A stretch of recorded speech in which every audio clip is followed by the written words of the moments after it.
Muchas gracias, señor ministro.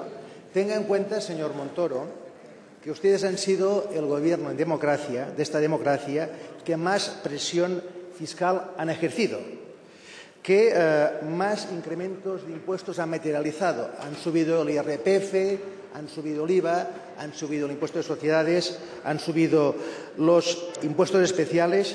Ustedes van a recibir un incremento de recaudación de más de 40.000 millones de euros, un 4% del PIB, señor ministro. Ustedes, con este incremento de impuestos, han perjudicado a los pensionistas y a los parados, han perjudicado a las clases medias, han frenado el consumo y también, señor ministro, y esto es muy importante, han perjudicado a las comunidades autónomas, que han sido los motores del crecimiento de la economía española en los últimos 30 años. Y con la estrategia que ustedes han planteado de este incremento de impuestos, las comunidades autónomas no van a recibir ni un euro de estos 40.000 millones de impuestos. El gran beneficiado ha sido y va a ser, lamentablemente desde nuestro punto de vista, la Administración Central del Estado.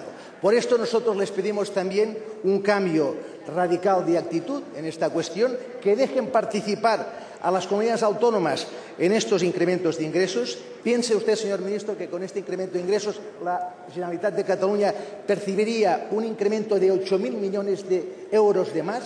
Imagínese usted lo que nosotros podríamos hacer y también otras comunidades autónomas con la participación de estos incrementos y de esta presión fiscal.